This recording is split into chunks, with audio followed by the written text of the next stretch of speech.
everyone. Tonight, we're taking a live, unfiltered look at the current state of our country, the Epstein scandal. The survivors of his abuse courageously speak the truth this week, and the White House still hides behind their cowardice and lies. We'll talk about the HHS Secretary Robert F. Kennedy Jr. Tonight, and we're going to be talking about the killing of the drug runners. The people who investigated January 6th are now being investigated. We're going to talk about Space Command moving to Alabama. Tons of other stuff. Welcome, everyone, to the Department of War. I'm just kidding. Truth in the Barrel, a different kind of whiskey rebellion. Hey, good to see you, Den. It's good to be here. It's good to see you, Amy. I know I've been jet setting a tad, but it's so good to see you because the show is so big. I don't know. I know we like to get listeners on, but I don't know if we should jump right into it because we only have like 30 insane topics. It's a lot. There's a lot going on. But before we do, we got to make sure everybody's following us on TikTok, X, Blue Sky, True Social, you name it. Substack now? YouTube. Yeah, Substack now. Follow our Substack. You can find all of it, truthinthebarrel.com. So make sure you do that. That's your like public service announcement from the Department of War. That's right. We're here to kill boats. Let's get into the first topic. We have a lot to get through. We do. And by the way, if people have comments, you can throw them in the chat. You know, if it's decent, we'll take a look at it. Seneca if it's not, we're Project's just gonna. online. Yeah, there we go. Tell us where you're from. All that stuff is great. We love to see it. All right. White House said this week that if you're a member of Congress, Denver, and you sign a discharge petition on Epstein to like release the Epstein files, that is considered a quote hostile act against the Trump administration. So there's a lot going on here. The victims of the Epstein scandal, criminal activity, had a press conference this week. And after the press conference, our president commented from the White House that the whole Epstein list ordeal is a, quote, Democrat hoax intended to get people to talk about something totally irrelevant because I guess he's such a successful president. So that's where we start tonight. Well, I mean, is Pam Bondi part of the Democratic hoax, Amy? Didn't Pam Bondi say she had the Epstein list on her desk? And how about the files they gave to the influencers? Do you remember that? Aren't we celebrating, right, the 6-month anniversary or something like that of the files, the phase 1 Epstein binders being passed out, you know, to some of the like Cernovich and Posobiec and all those mouth-breathing idiots, DC Drano. President Trump ran on this. Mm-hmm. We forget about it, right? He ran on this as a campaign issue. And now he's saying it's a hoax. Well, maybe he was fooled because Joe Biden, as you know, probably was orchestrating this conspiracy behind closed scenes where they even fooled Donald Trump into thinking there was a list. But him and Pam Bondi, who said they had the list, somehow were fooled by the Democrats and the deep state all the way back to Obama, because, of course, Obama had something to do with the Epstein list, too. And Clinton, by the way, Amy, you can't forget Obama, Clinton, and Biden all coordinated adding his name to the Epstein list. However, the Epstein list does show that he's a hero because now he's come out and saying that the Epstein list and the Epstein files are now showing he helped go after Epstein, which is made up. And now you have this new thing, right, where the Epstein files actually was helped by Trump, but they're still a hoax. So I think that makes complete sense. Okay. Well, here's the thing. Trump kept the issue alive, right? All throughout the campaign with his promises to release this list and hold the guilty accountable. Now he's trying to pretend that this is all the Democrats doing this. And what's the reality? I mean, we can all speculate. I mean, he's on the list, right? He's part of this. He clearly knew this guy, Jeffrey Epstein. There's probably a lot of other famous people that are on this list, but you know, he is one of them. But it's like one of these things where like he campaigned on this and now he's trying to run away from it. And I don't think he's going to be able to do it. Thomas Massey, who is a congressman from Kentucky, Republican, he has been really pushing for the Epstein list to be released. And he had an interview on CNN that said that he was considering if the victims would come out and say for themselves who was on the Epstein list, release their own list from what they know. If they do that, then he and Marjorie Taylor Greene would go on the floor, the House floor, and read that list to the public. I don't know if that actually happened, but wow. It should happen. If you say it, you should do it. And they would be immune in a way with a debate clause. Reading from the floor of Congress, they could get away with saying those names. And Massey already came out and said one of the big donors was definitely in the list, one of those donors for Trump. And you're starting to wonder that maybe it's not just Trump that's protecting Trump, but Trump might be protecting some of his biggest Republican donors. And maybe the Epstein list, if you're looking at that, if you want to take sort of that common sense look, Amy, maybe the Epstein list is dominated by the GOP Republicans and sympathizers more than Democrats, which is why they're trying to cover this up. The other thing too, Prince Andrew is not this, this stalwart of far left liberalism, right? I mean, right, probably more, more in line with Farage, right? So I think that what you're seeing right now is that there's multiple things that they have problems with. Trump's in there multiple times. And I don't want to start this. This is weird to start. It's like a West Virginia family reunion because people think it's going to go one place, but I'm going to take it another.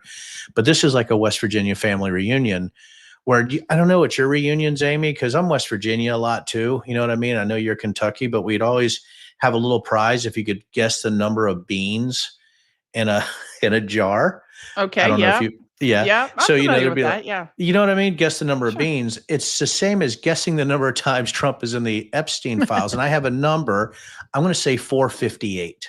That's my number. 458 times is my number that Trump's in the Epstein files. That's what I'm thinking. That's the number of beans of idiocy that we have in there. Do you think though, and we'll move on to more important topics soon, but do you think though that will ever really be released? Like the whole thing?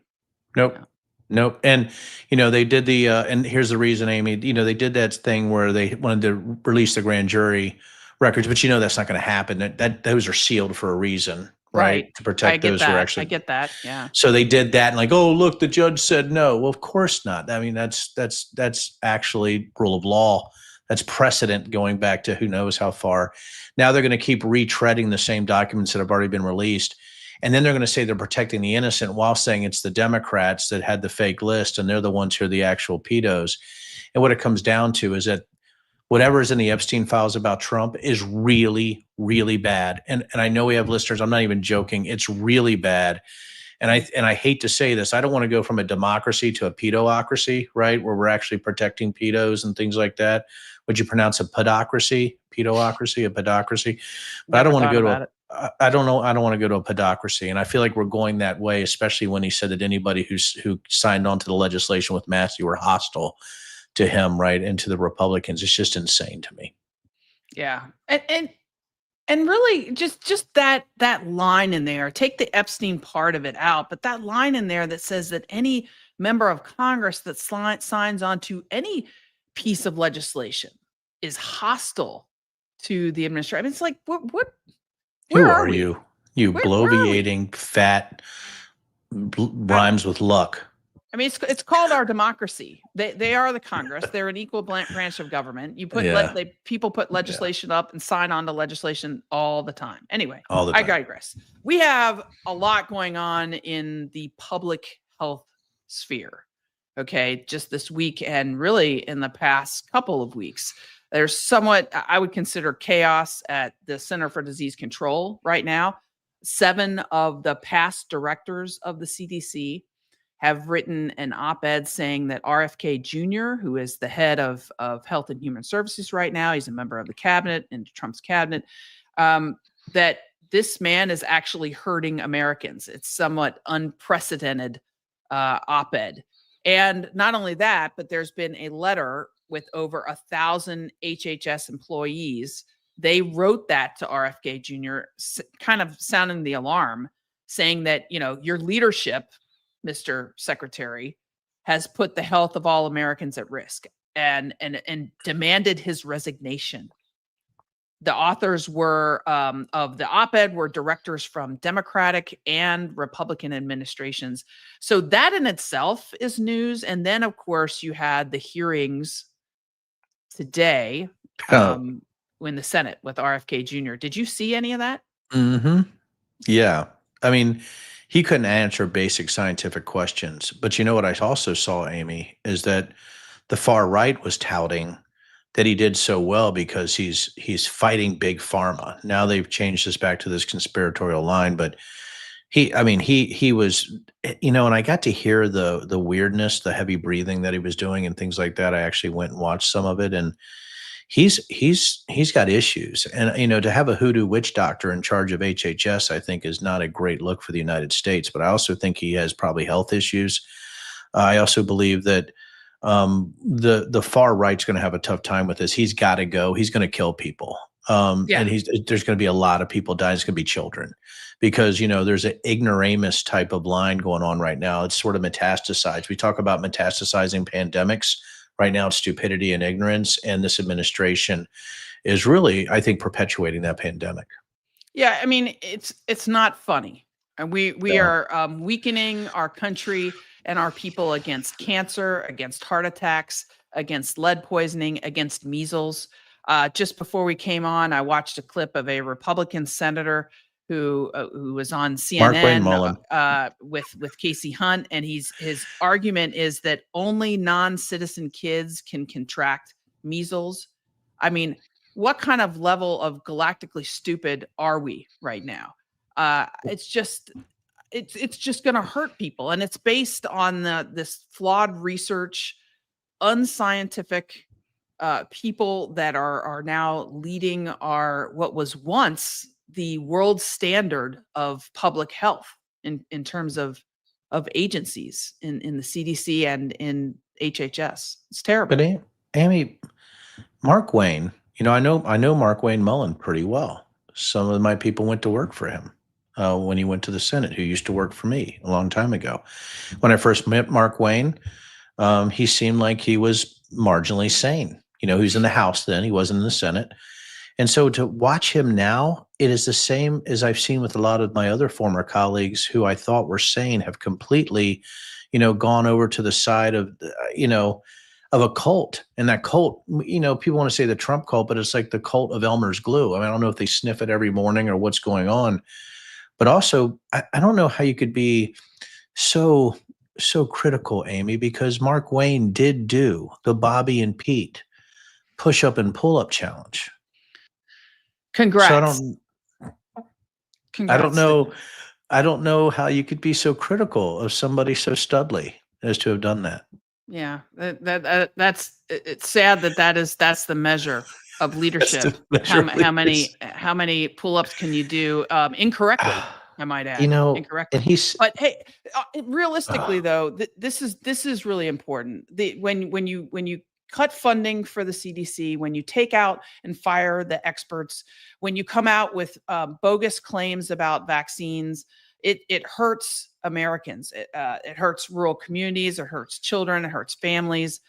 We have some of the best experts in the world. The past 80 years has been some of the greatest achievements in public health in the world happening here in the United States. Life expectancy rates gone up. We eradicated smallpox. We eradicated polio. My mother is a polio survivor. Mitch McConnell, I ran against him. He's a polio survivor. Yes, that's right. These right. Vaccine, the anti-vax push is just it's insane. Smallpox killed 500 million people before vaccines. Measles killed 300 million people. And right now we're being led by the crazies. George Washington believed in the smallpox vaccine, right? And, if you go all the way back, the downstream effects of stupid are usually terminal. and people die. And that's what you're looking at RFK Jr. and things like that. But what's happened in Florida? Did you see what happened in Florida, Amy? Under Right. DeSantis, right? I think it was, what's the name of that individual? The head of the Florida Surgeon Yeah, General or something. the Surgeon General, but I was trying to remember his name. I apologize. I don't remember. It just Yeah. sort of left me. It's a product of age. But, Nobody so, wants to remember him now. no, they don't. But he just said, right, that no child, no body, right, that there well, actually was no children would have mandatory vaccines going into school. They shouldn't be forced to have any vaccines. And for those who believe in vaccinations and science, that means that the parents of the children, that are vaxxed, they're going to have to worry about these unvaxxed clusters of children. And then when you get weird statistics out there, and I don't know if one of you sent that to me, where now it says as far as mandatory vaccinations, I think it's gone from 80 to 50%, where the American public believe it. The downstream effect of ignorance and populism or these type of things, which you see happening in Florida. And my guess is, as kids start to die, I do wonder what happens with these health systems as adults and kids start to die because of lack of vaccinations. It's going to happen. It's a scientific fact. And that's what's interesting to me, and also tragic, is that downstream effect is now in Florida, and it's going to keep going. You have the states that are trying to outlaw mRNA vaccines. I know you've heard about that too, Amy. All this is happening because of a couple things. One is the Epstein files, distractions, but the second thing is the 2026 midterms. And I think they're doing polling, and I think they're looking at far red right districts, and those districts are very anti-vax. And I think that's why you're seeing this big push is for the 2026 midterms. Well, it's sad because it's going to hurt people. And I also think, we don't, on this show, we don't always want to just throw stones at what's going on. There's a lot of badness going on, and this is one of them. But I often think about, look, the fact that in recent years the CDC has been villainized, and many Americans don't believe it. They feel like there's too much politics. In other words, the people who lean right, when Biden's in the White House, they think the CDC is after them, or the FEMA is not, giving them disaster relief because they're in a red area. And then likewise, you see it on the other side too. And for right or wrong, that appears to be where we're going, in terms of the trust of the American people. And I think that some of these agencies, it's so important for their mission that the American people trust them. And so one of the ideas I had, was, let's try to make them independent. I never would have thought this like 10 years ago. We probably didn't need it, but we have some pseudo independent agencies like the Fed, like the Nuclear Regulatory Commission.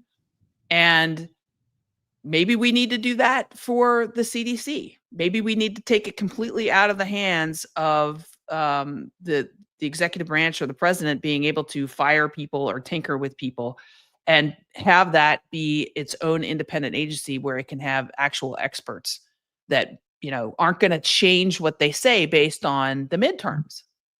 Imagine the paradigm shift, Amy, where me and you were talking about the CDC, and everything. There's a president or executive branch who would be anti-vax to a level that we're seeing today.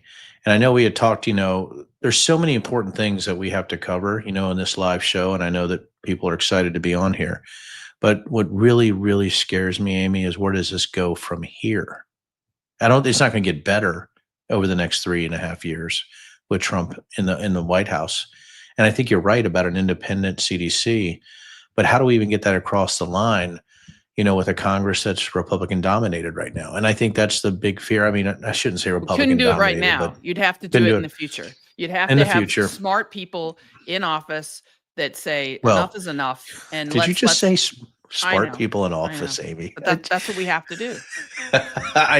Listen, facts-based individuals. I was trying to think of something during COVID, and I was wondering, what happened in COVID where so many people emerged from that cave, absolutely lost their mind. And I don't know if the stupid people are like cheese and they just get more and more mold on them as they sit in their cool apartments over the years or something. But I think we're to a point now that we have to think after COVID, something broke in the minds of people who are already credulous and ignorant. And, you had QAnon and COVID sort of come together in this sort of toxic meatball, right, of conspiracies. And, COVID was just a downstream effect of QAnon, which the January 6th, stolen election conspiracy theories were a downstream effect of QAnon.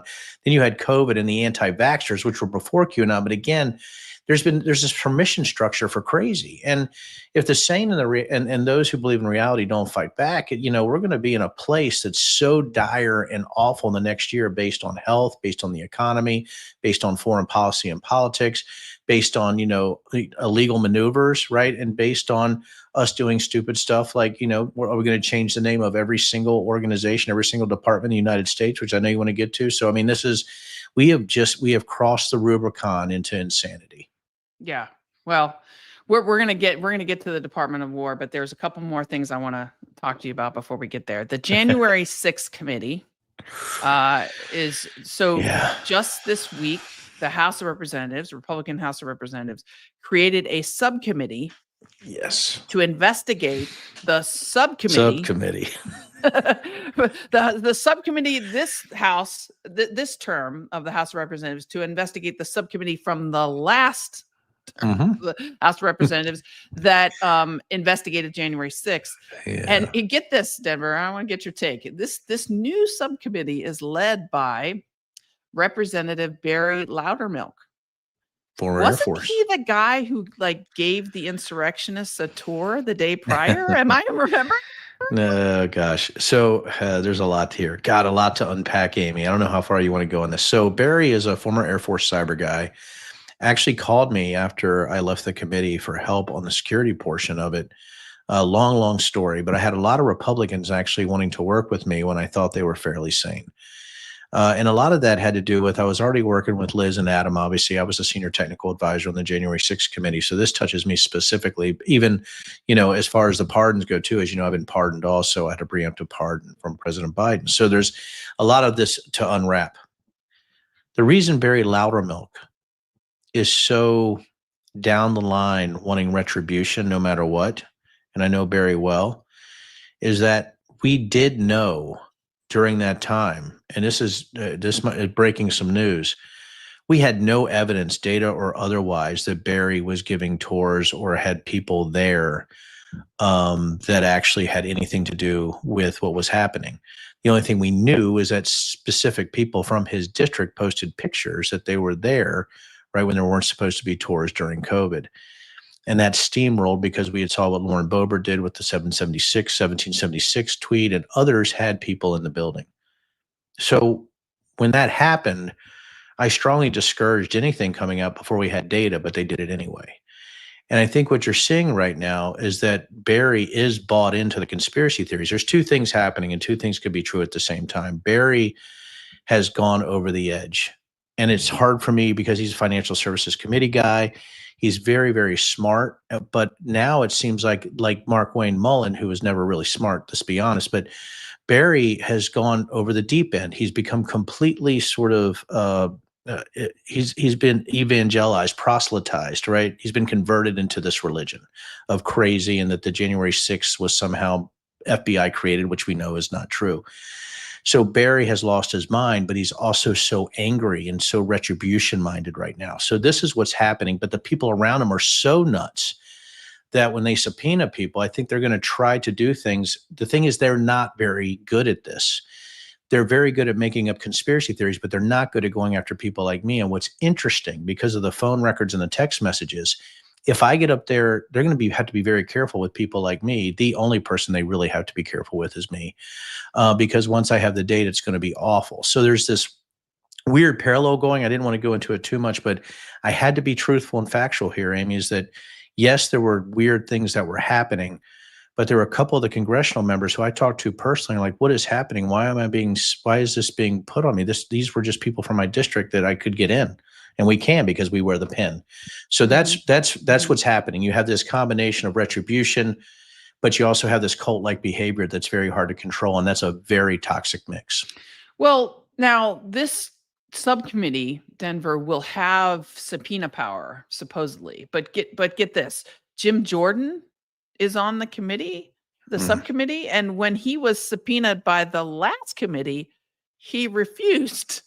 He did. So, okay. Coward. Thing is, I won't refuse. Yeah. That's the difference, right? Jim, tough wrestler, right? A tough wrestler who allowed a lot of his wrestlers, from what I saw, allegedly get molested. But a guy is supposed to be really tough. The thing is that every time there's a real bar fight, this guy seems to run into the bathroom. And that's why he ran away from the subpoena. There was no way for him to answer questions because of what he had sent in the Meadows text messages. And he had sent how to overthrow the election through subterfuge. And that was one of the texts he sent around 11 p.m. on January 5th. If people would like to go look that up, you can, because you know the person who actually found those texts with my team. My team was brilliant. You're looking at them. So that's why Jim was so afraid, Amy. I'm not afraid. There's not a scared bone in my body when it comes to sitting up in front of Congress and telling them exactly what happened. The issue that you're going to have, if I go on data and facts, is that the Republicans are going to be dragged by me, but there is a 10 to 15% on the Democrat side, especially with security. That was a real screw up. So it's going to be really fascinating who they call. The one guy who knows more about the data than anybody in the world is me, as far as who was on the committee. And I just find it interesting and wonder if, with me on the pardon list, with me being the senior technical advisor, with me actually on the page of the January 6th committee report and me writing the breach, I just wonder how that's going to go down. But I will not run away from a subpoena, Amy.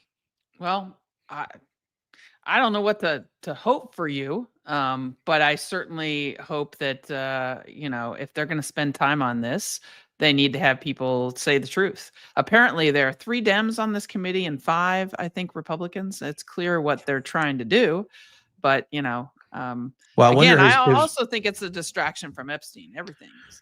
Well, I wonder if Raskin's going to be one of the Democrats, right? Who was on the original, but Yeah. if they want to get really, put Raskin, Moskowitz on there, and then pick a new Dem who just wants to fight, right? And that's what I would do. But or put Zoe Lofgren back on there, right? Or one of the other original members, put him back on there and have them just go to war on these guys, or Yeah. Pete Aguilar, right? Somebody that knows and has been involved in it, Absolutely, absolutely. What Just a waste! insane. What a total waste! It's also retribution and authoritarian, and it feels a little fashy, doesn't it? A little bit fashy. A lot of what they do is. All right. Yeah. So this week, though, in international affairs, in international relations, shall we call it? Yes. The United States just conducted a kinetic strike against a suspected, and I repeat, suspected drug running ship off the coast of Venezuela. So this was a kinetic strike against a foreign vessel. It apparently killed 11 people, 11 civilians, who were suspected of being drug runners, right? But it's international waters. I'm gonna get your take first before I talk about this. The thing that they do is they put the sane and the rational in this weird place, right? Me and you have no love lost for drug cartels. And if me and you were ordered in a lawful and legal manner to eliminate cartel groups that were hurting or killing Americans, we would have no issue, me and you. None. Not a one. But there's those 2 words, legal and lawful or legal and ethical, that you sort of have to follow. And this is to the point where the Epstein files must be really, really bad now to just, shoot at boats in international waters. And if they really want to hurt the cartels, Amy, it's like the one-off with Iran. It didn't hurt their nuclear program hardly at all. They dropped a bunch of bunker busters, and they'd already moved the equipment. We know this. It's ludicrous to think otherwise. And we know that they fired the people in intelligence and the DIA who said it. Yeah. I think this is a one-off. It's a distraction by killing people in an illegal manner, even if they're bad guys. We have to acknowledge if they're bad guys, they're bad guys. Hell, me and you would love to do that in a legal, lawful, ethical manner. Love it. It'd be great. But this isn't, and this is such a bad precedent. And if they really want to kill cartel members, just make RFK Jr. their doctor. Well, here's I hear you. I have no love lost for drug runners. you and I were both in the military. We both were in combat. You know, we get it. We don't like bad guys. Okay, I get it. These guys are criminals, potentially. We don't even know because they were never given. They were dead. Yeah, They're dead. we just executed them. So there's Mhm. that. Mhm. But also, a crime is not an act of war. So if you use the United States military in international waters with no authorization to use military force, that's like no declaration of war, no input from Congress, which, by the way, I'm kind of a constitutionalist. I like the We the People Constitution that was ratified in 1789. I like that. I don't have the bumper sticker on my car, which actually probably means that I read it, but that I like the Constitution. And the Constitution says that Congress has to be involved if you're going to declare war, if you're going to authorize it. We didn't do that here. There's no self-defense. So it's not like this like speedboat, which if you see the picture of it is about the size of a speedboat, was shooting at our US Navy. If you want to stop a ship because you think that there are drugs on that ship, you can stop it. You can stop it in international waters. You can stop it. There's laws associated with that. A lot of times the Coast Guard does that mission. You stop it. You have procedures and rules on how to do that. You board the ship. You do a search and seizure potentially. You don't execute the people. Okay. We arrest them if they're doing something that is against international law or is against our law. We talk. I feel like this is a big deal. I know it's going to be like back page news, but I just, that's the way Slippery I feel. slope. I hate to use that cliche, but do we want a vigilante military or do we want an ethical and lawful military? And the thing is, what is the unintended effects of us being able to just execute people for crimes in international waters that aren't related specifically to any act of Congress or any act or lawful act? And I think that's why, as you said, Amy, before the show started, why the lawyers are trying to scramble to find anything they can to somehow adjudicate Justify this or it. just Right. justify it or to have some kind of lawful language that they can paint this act in. Oh, we determined these guys are terrorists, so we're going to go get them now. Okay, come on. But if they determine we're terrorists, Amy, there isn't even an AUMF to go after just random people in the Western Hemisphere. random AUMF, right? Amy, we go into Congress, me and you are in there like, we just need a random AUMF that we could automatically execute. We just need Trump it's basically, he doesn't even ask for a blank check. He's not even asking Congress for a blank check to go bomb anyone. He's just doing it. And this is really important, I think, for the American people to understand. Wasn't it Trump that campaigned on this promise to end wars and rein in these costly, engagements abroad? Didn't he run on that? Isn't this like a military escalation in the Western Hemisphere? Exactly what he campaigned against. He's going out there and bombing Iran's nuclear facilities without any authorization from Congress. He's targeting cartels in Latin America. He's, launching strikes against the Houthis with no authorization. And he's failing to resolve the conflicts that actually existed before he got into office that he promised he would fix on day one. I'm talking Ukraine and Gaza. And now he's lobbying for a Nobel Peace Prize. There you go again, Amy, being all rational and stuff. Right. I don't know what you're thinking. You sane. It's just not what the American people signed up for.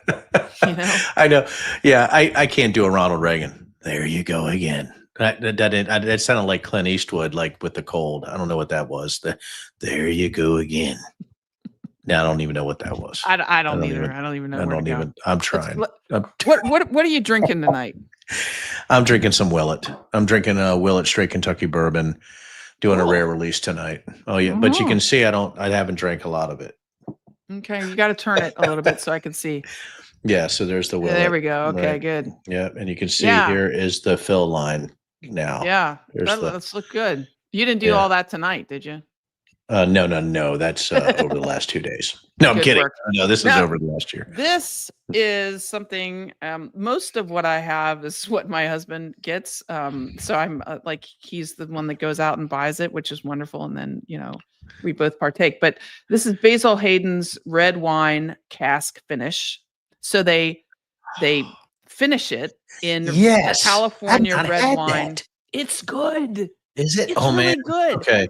I So when I come wasn't back down there. convinced, and then he bought it, and I've tried it. It's a little bit of cherry flavor, and Mm. oaks. It looks, Look and at it me. actually looks a little red too.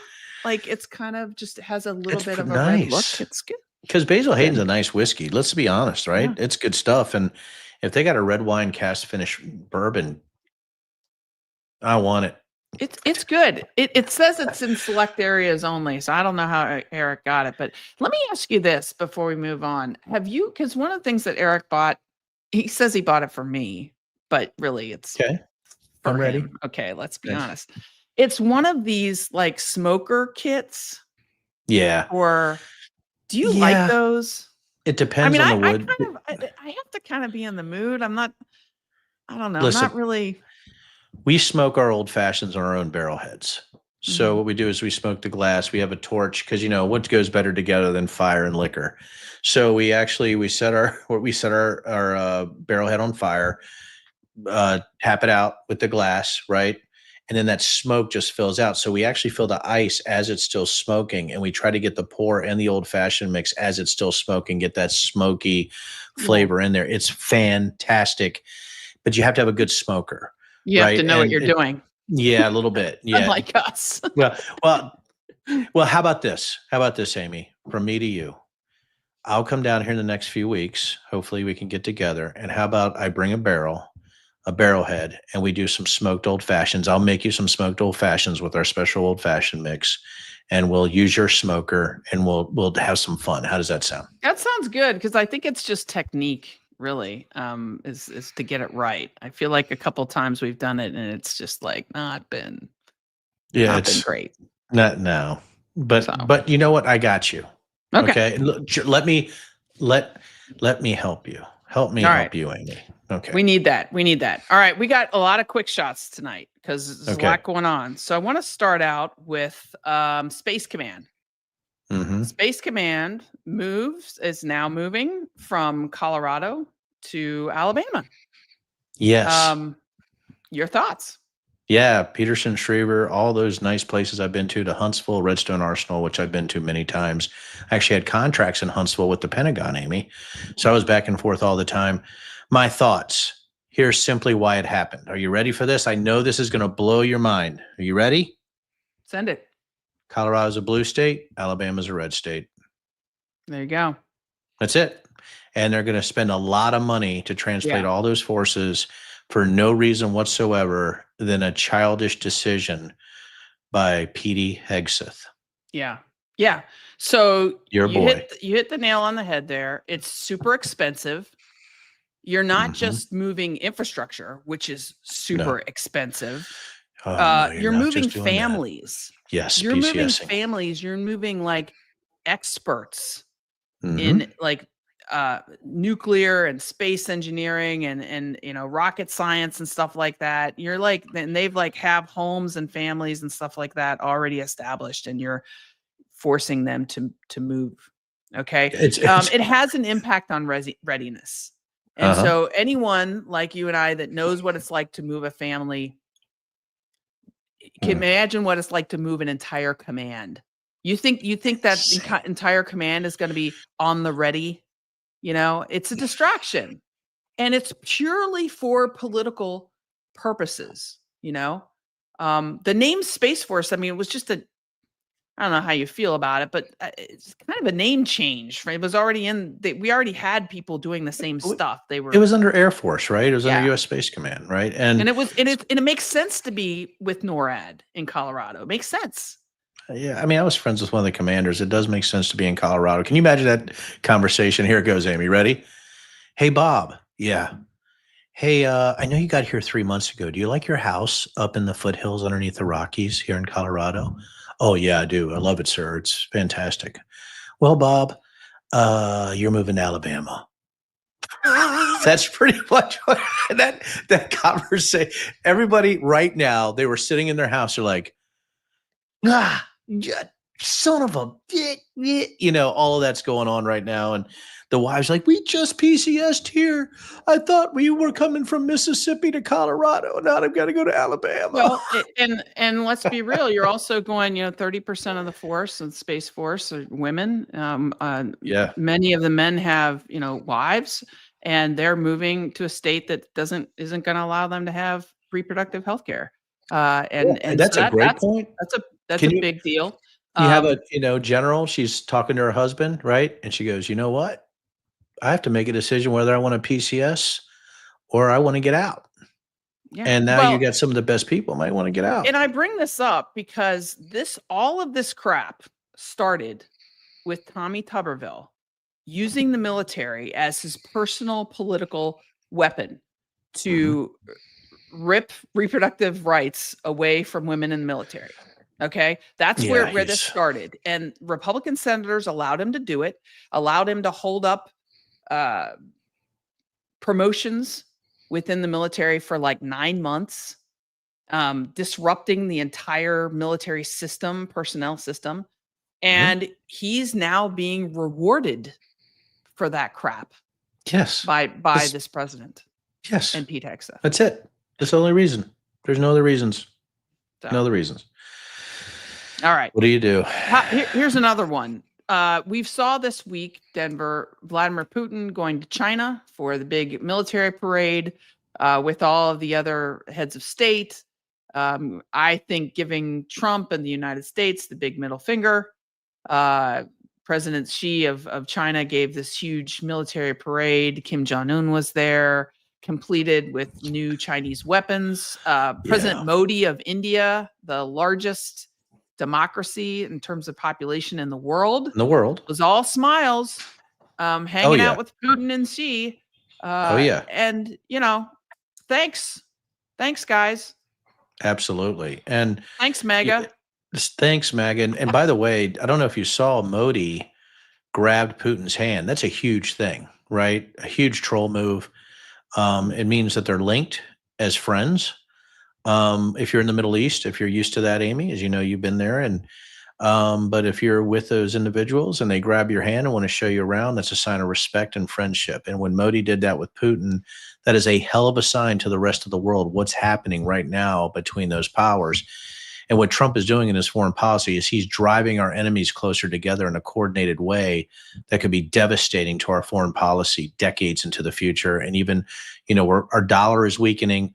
The arbitrary tariffs have created enemies across, not only with our enemies like China, right, which we did have a fairly decent trading relationship, but with Europe, we are isolating ourselves as sort of this bizarre, infantile, twice held back in the 5th grade schoolyard bully that everybody's sort of conniving against, like, how do we beat him up? I'm tired of him taking our milk money and we're just going to take him down, and I think that's really what I saw there was exactly what every intelligence and foreign policy expert feared was what they saw there.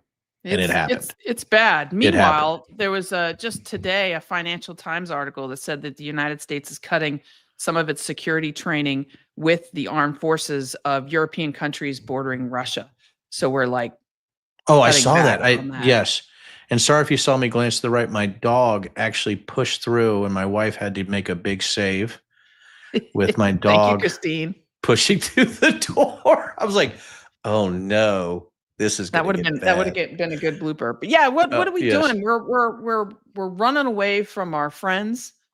Some of our longtime partners are now cozying up with Putin and Xi. I mean, I just telling it's you, like it is that headline, make America alone again. I don't know. Then this week, there's 2 more things I want to get through here. And again, if you're listening and you've got questions, send them out.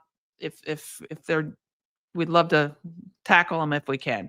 But so our lovely Department of Defense Secretary is now the Department of War. Apparently, Pete Hegseth changed the name tonight with a big announcement in all caps. We are now the Department of war. Yes. That's to Yeah, coordinate with the WWE coming to the White House. It's, I, Amy, dude, does it get to a point where you're speechless? Does it get to a point that, where you're like, what else do you say anymore? It's so ridiculous, right? it It's is. right. Are we going to be I, the Department of that Farms? man just screams insecurity So to me. Just absolutely screams insecurity. He and RFK Jr., the Secretary of Health, uh, which is a joke. well, they're Um, going to change that to Secretary of Bodies. Secretary of Disease, I guess. They, The SOD. they did this push-up, pull-up challenge, which I like it when leaders get up and do kind of fun things. But for these two guys, I don't know. It just, to me, it just struck me as hugely insecure. We have our Secretary of Defense, spending more time in the gym with the cell phone videos than he is talking to our allies, uh, working on supporting Ukraine, all of these other things. It's like he's I don't know, man. He's like the equivalent of like an E4 or an E5. Like which is great. I mean, E4s and E5s are awesome, but like that's kind of like the mindset of these videos, in my belief. I don't know. Well, you said something beforehand I thought was a brilliant line about him. And I don't want to give your line back to you. But do you remember what you No. said about him in his rank? You said you said a guy who couldn't get promoted above '04 in the Guard is now the Secretary of Defense. It's yeah, I It's know. I agree with you. I do think, there was this term used, and I don't know if it's still in favor, but like metrosexual. And I've been thinking about this, and it feels like these guys are so forward leaning and trying to express their masculinity that they might be hiding something. And and I think, I wonder sometimes, as if there's one person on earth who's done no moisturizing improvements or hair improvements to their It's you. body. Yeah, maybe that was fast. I know. You Here's know, the thing, right? Dan. You were in the Air Force. I was a It United was. States Marine. Okay, so I spent most of my entire adult life working with men and working with like some badasses. Some like really tough dudes. Hmm. And also special forces and you name it. The guys who were the most respected, the guys who like they were the best of the best, were also the most professional, the Yes. quietest, Yes. the almost most humble in many respects. They Yeah. never were the ones that were the he-men who did cell phone videos of themselves doing pull-ups, halfway. They were just people that everybody knew had that respect. Those were the ones that you knew were these guys are the real deal. Never screw with the quiet guy at the bar. And that's I've even when I was working in a bar when I actually, had muscles back in the day or whatever, when I bounced, man, it's those quiet guys, And that's the other thing too, Amy. Even when I met you, you don't start telling me stories of all your exploits, and I don't start telling you stories. You have to know those people intimately, where you start to open up. Like me and you will tell stories now because we're friends and we've been together and we can go back and forth and have a great time. But it seems like these individuals that are underneath a Trump are people who could not make the big time. All of them just couldn't hack it. And it's these non-hackable losers, right? These individuals, right, who had to stay on the fringes and scream and do awful things and sell their souls. They're the ones who are promoted and appointed to positions within the Trump administration. And every single real professional knows that, whether you're a military professional, whether you're a business professional, somebody who's worked themselves up, somebody who's intelligent, somebody who's rationality based and sane based. You're looking at these individuals, and these are the crazies, right? These are the ones that you would never, ever want running a country are the ones running the country because they're willing to do anything because of their lack of talent. Their only talent is bootlicking. They have the longest tongues of any servants ever in the United States military or United States history, United States government. That's the issue.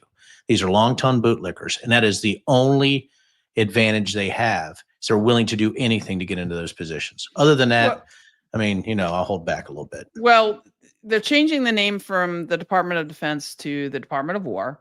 And I think they're going to change the name of the Pentagon to the Robert E. Lee Pentagon Building and raise, Pete Hegseth is probably going to raise the Confederate flag above the building and stuff. I mean, I believe that's where we're headed. Is that a surprise? Would you be surprised? I would not be surprised.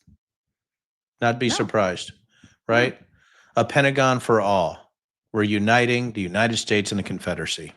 All right. And unbelievable. We're move on. Our last topic, and I know you might have some more, but and you might. Are we doing questions tonight with anybody, Amy? I don't know. I've got one more topic. If there's so a question, Doug, you need to throw it in there. Yeah. But this I thought was really interesting because it just came out this afternoon. So do you know how the president is trying to fire the governor of the Fed board? Yes, and I do. He's trying to fire her when the justification is to say that she had multiple properties and claimed two properties as her primary residence, and that is bad, and so therefore it's justifiable to fire her. So ProPublica did a investigation on the Trump cabinet. Okay, how many people are in a cabinet, by the way? Is it 12? I think it is. I think it's 12 or something. Well, I don't even somewhere around there. Of the members of the cabinets, the 12 members, 3 of them had claimed to have multiple properties as primary residence. You want to know who they are? Yeah, 3 please. Of them. All right, here we go. Secretary of Transportation Sean Duffy has that's 2 not primary a surprise. residences, one in D.C. and one in New Jersey. Lee Zeldin. Oh, New York. I know Lee very well. Yeah, New York and D.C. He is now the head of the EPA. He has 2, is claiming 2 primary residences. What? Yes, Lori Chavez, who is the Secretary of Labor, apparently has 2 of them that she claims as primary residences in Arizona. So Come apparently, on, FBI, where are you? He's going to have to start investigations on 3 of his members, his cabinet members. I'm surprised Pete Hegseth doesn't have multiple mortgages, honestly. I actually sort of am. But those 3 don't surprise me. There's a lot of people in the cabinet. I wonder if Pete ever comes out of the cabinet. All right. We got a question here. From Iggy. All right, cool. Could Abe Lincoln get nominated today for any office in the Republican Party? It is the party of Lincoln. Is it the party? No. This is not the party of Lincoln. This is literally the party of Putin. It's Abe Lincoln is too honest. Yeah, honest Abe. Oh, and you know what else Abe is? I don't think he wants to go back to the Confederacy. I think Abe Lincoln stomped on them. He crushed those losers. That's right. I said it. They're losers. Get your Confederate flag out of here. And I'm a Virginia boy, but get out of here with that shit. Yeah. All right. There you go. Who's out? What are your thoughts? This is from. Can you read that, Denver? Yeah. What's your thoughts on Jackson getting his rank restored? That's Ronnie Jackson. Yep. I know. I actually know Ronnie also. Everybody's like, good Lord, Denver, you've been hiding all this from us. No, I know everybody, right? That is nuts, obviously. But yeah, my thoughts on that is that it's the same as adding the Robert E. Lee statue back, right? It's awful. It's unethical. It's immoral. He's an awful human being. And that's really what it comes down to is he's just giving away favors. Him restoring the rank to Ronnie Jackson, who was actually Trump's doctor at one time. Do you remember this, Amy? This guy. Yeah, I know. Yeah. So, I mean, it's the same thing as moving, Space Force from Colorado to Alabama. It's the same exact principle. Give the people that are loyal to you, regardless of their ethical or professional standards, whatever they want in order to reward them. It's the authoritarian playbook. It's the tyrant's playbook. And so you're giving the worst people things like that. So let me ask you this, because I have some thoughts on this. That Ashli Babbitt, who was one of the insurrectionists who unfortunately was shot She was told to stop. She was inside the building. She tried to climb through a window. Capitol Hill police tried to tell her to stop multiple times. She didn't do it, and she was shot and killed. And the last administration, the Biden administration, said you do not rate, you do not get full military honors for your funeral. And this current administration has reversed that, and so now the Air Force is going to give her memorial full military honors. What are your thoughts on that? Well, I'm Air Force. I'm former Air Force, but I know both of us are military, right? Air Force, Marine, and it's hard to get my arms around somebody that insane who tried to bust into the speaker's lobby. And if people don't understand, Amy, I know you've probably been there, but the speaker's lobby is only for members, and the reason it's only for members, that's a protected space before you go onto the floor, right underneath the dais, right? So you come out on both of the big doors. If you're ever looking at Congress, the big doors that border each side of where the speaker sits, that's the other side. That's the speaker's lobby. If you look over to the sides, there's doors that come into the speaker's lobby, and she tried to break in while there were members in there with that many people screaming, hang Mike Pence. They had nooses out there saying they want to kill congressmen. Plus, we knew from intelligence that they subscribed to the storm. The storm was pulling out congressional members and either putting them into some kind of kangaroo court trial, right, a people's trial, or executing them based on crimes of trying to steal the election from Donald Trump. That's what was happening. She was shot trying to breach a protected space after warnings. She is a traitor.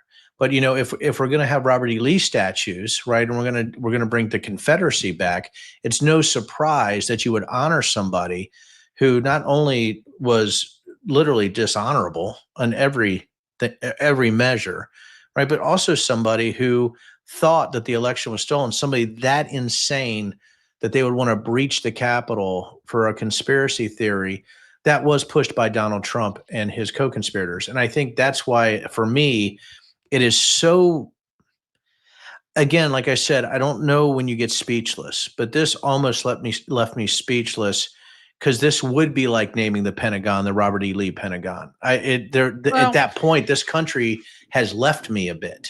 Yeah, and that's where I'm at. I have a little bit now. of a different take on this, and just hear me out here. Okay. I took it so when people were sort of outraged about this, I have to remind people that full military honors, what does that really mean? Okay. It sounds big.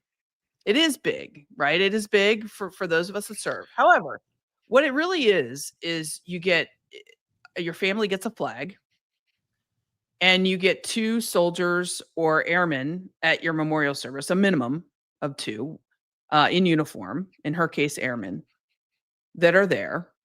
And one of them plays taps. And that's it.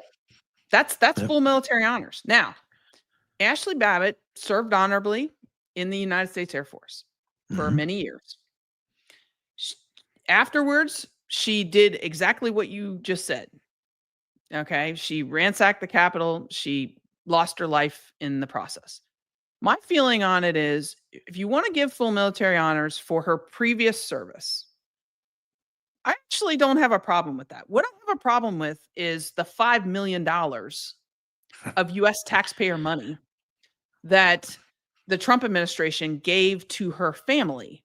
Correct. As like, hey, she was wrongfully killed, and here's the $5 million of U.S. taxpayer money to say we're sorry. Here's the thing. She is responsible for her death.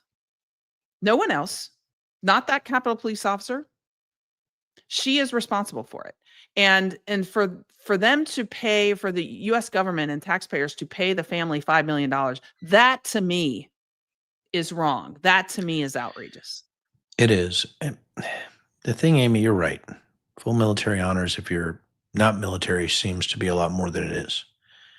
But let me humbly submit this to you.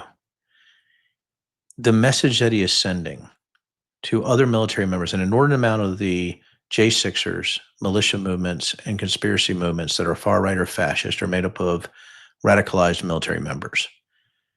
And what they use is our own oath against us, Amy. The oath that we would use is all enemies, foreign and domestic, to protect this country against all enemies, foreign and domestic. His message, his dog whistle to other individuals is that following him means full honors, because following him is the way to go, regardless of your military or not. And that if you are a military member, you'll be rewarded for following whatever he says to do. And that effect, that chilling, radicalizing effect, is that what he just told everybody is that the service of the United States Capitol Police and the military, who thought he was insane, thought Trump was insane, is going to be punished. And the people who tried to overthrow a free and fair election will get favorable treatment even going forward. And my biggest fear, Amy, is that this is a dog whistle and a radicalization measure towards other military members and people of that ilk, right, that are prone to coming into this type of conspiratorial thinking and then turning that into violence. And I think that's probably what bothered me more than anything, was the rubber stamp, or the actual validating stamp on the forehead of idiots, that they can utilize violence as a military member because what he says is actually true and not facts or data. And I think that's what bothers me the most. Yeah. Well, well taken. I understand. There's a lot going on, Denver, and we're trying to keep up with it. Everybody that's listening out there, I just want to say thank you for trying to keep up with it, because it is important. I know that sometimes we want to, take out our Basil Hayden and, go off in a corner somewhere, but we need to stay engaged. We need to continue to talk to our neighbors, to our friends. This is our country. There's a lot going on, and we have to stay vigilant. So we do, and it's just so good to see you always and to have these discussions. But if people want to hear this, they definitely need to subscribe, right? And we talked about this before. Click the like button on YouTube, subscribe to YouTube, follow us on our social media channels. We're on TikTok now, we're on Substack. Truth in the Barrel is where you need to go. And we'll continue to bring to you the way it is, right? Truth and facts, and truth in the barrel and right to the glass. Cheers. Cheers, Amy. All right. Have a great night, everyone.